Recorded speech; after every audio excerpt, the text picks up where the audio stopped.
Dr. Eli Karam is here. He is a licensed marriage and family therapist. In fact, if you have any issues in your household, whether it be your husband, your wife, the children, family members, whatever the case may be, call us at 571-5263. Free expert advice. And in fact, for every caller that we receive today, you'll receive 2 tickets to the Home Garden and Remodeling Show. There we go. This weekend, you have 2 free tickets if you talk to Dr. Eli.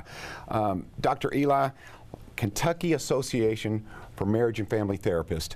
That's where you get some of these emails. If folks aren't comfortable with talking to you one-on-one on television, they can write to you, right? That's right. Every week we answer some emails here on the show. So marriage and family therapists are going to look at you through strength and health, you and your whole family, remember. So if you have any relational issue, even if you're not in a relationship, you want to be within, or you're trying to process a failed relationship, please give us a call today. And as always, we got interesting stuff to talk about, and viewed by you, the viewer. You send in what you want to talk about, and that's what happened today. We got a lot of good stuff to talk about. Really good stuff to talk about. In fact, I like your style, Dr. Eli. I haven't hidden the fact that I love the way you handle things. With that being said, I think a lot like medicine, and I hate to relate it to a physical ailment, but sometimes these issues, it is good to be proactive. Yeah. When you see something coming up or brewing in your family, instead of letting it boil over, go to a licensed marriage and family therapist. Yes, we view people as not their problems, but there are some things that come up in the family life cycle, John,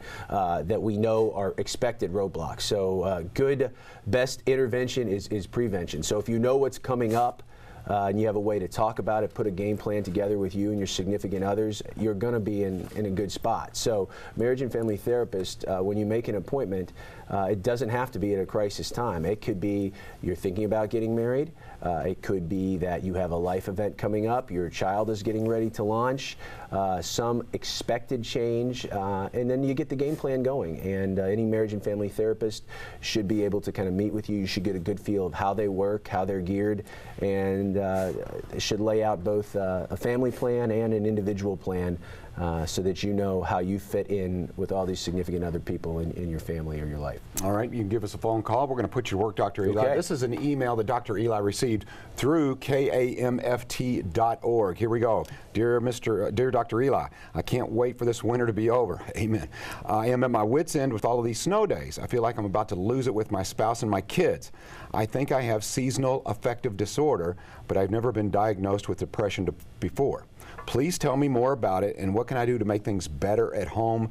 Darla. This is certainly something I think we can all relate to. You and I talked a little bit about this. We have a measure of it as well. Yeah, I mean, this is something, seasonal affective disorder, sometimes known as SAD, S-A-D, affects over 12 million Americans, so it's very prevalent. And when most people think of it, they do think of it in this winter months, although there's a subsection, actually, people that are affected in the summer. But in the winter months, how do you know if you have this? Well, for really no certain stress or reason, you feel lacking energy, lacking motivation. Many people, there's a change in their eating or sleeping habits. In fact, they sleep more and they just can't engage. And with this type of winter we have, I mean, it has really been oppressive for a lot of people for the last 2 or 3 months, in the sense that last week, this time we had a little reprieve. It was gotten to the 50s last Thursday, but today we're back into really cold weather.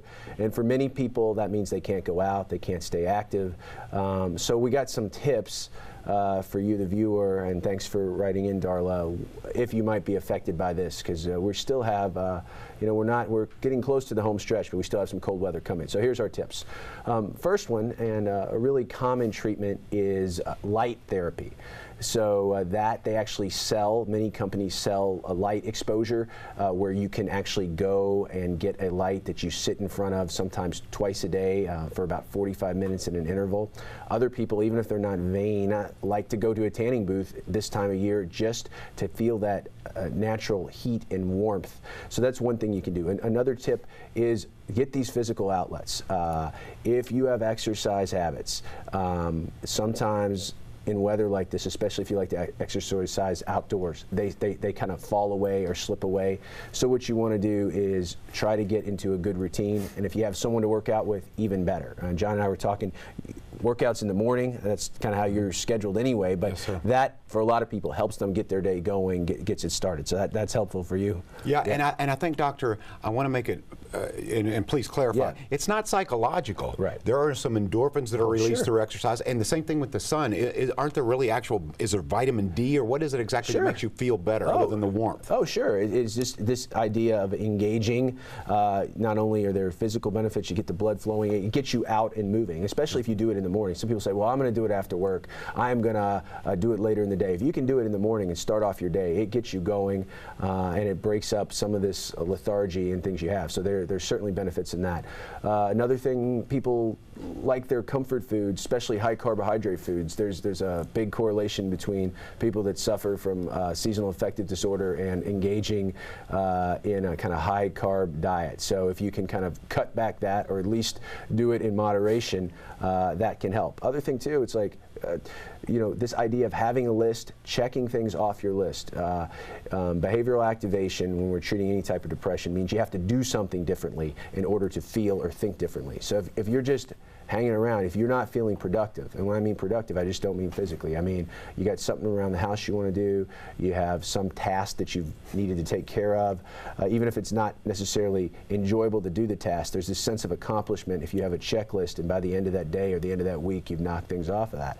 And then this idea of focusing on your significant other. Sometimes when we're feeling depressed, again, maybe we've slept more, we've put on weight, we don't really want to be around other people. Well, that's really counterproductive in battling depression. This idea of being active but also being around other people really helps. So make sure you prioritize your protected time if you're in a relationship, and if you're not, be around good people that are going to keep you motivated and active. And then last but not least, if you have this, no stigma, no shame. Some people have a chemical imbalance, as we're saying, and they need consultation with a professional, your primary care doc, a psychiatrist, somebody to help them get a boost to get going. Yeah. If you have a spouse who suffers from SAD, encourage them to be more active. What can you do as a spouse, someone that's in that support circle, if you know someone who is affected by this? And it is real.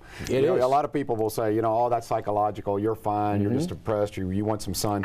We're all like that. No, it's real. And I've seen people go into, I wouldn't say a deep depression, but it definitely affected their daily activity. It definitely, and we were thinking relationally, if someone you care about is suffering, you're suffering too, especially if you like doing stuff with them. Amen. So what you can do is you can offer them, you don't want to shame them, you want to say, oh, come on, you're getting fat and lazy. You don't want to say that. You want to offer them opportunities to get involved with you, to do stuff that you know they will find interesting. And sometimes if you take the lead and make it an invite versus a demand, a request, if you will, that can help. So yeah, you want to encourage your partner, and this affects not just adults too, adolescents or whatever too. You want to keep people moving, keep them active, and start looking forward to the spring. Something that will help next week, I believe, is daylight savings time. So we're going to get an extra hour of daylight as we spring forward, and it's sometimes very oppressive. I know some mornings work pretty hard.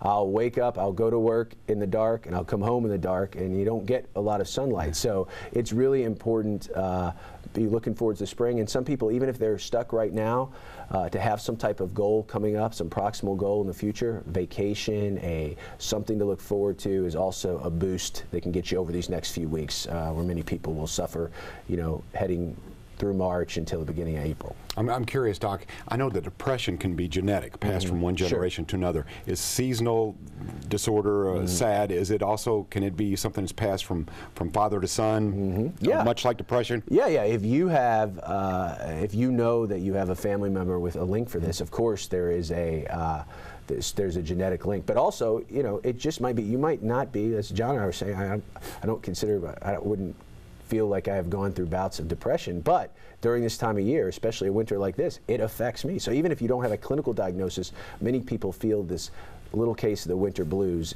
even if they're normally pretty positive and non-depressed otherwise. Before we go into commercial break, Doc, we're opening up the phone lines, 571-5263, a couple of free passes for the Home Garden and Remodeling Show if you call in and ask Dr. Eli a question. What kind of questions, real quickly?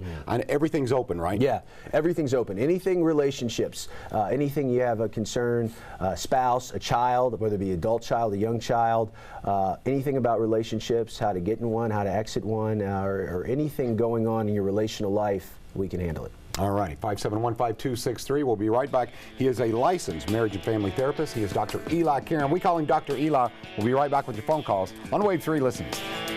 Wave 3 News.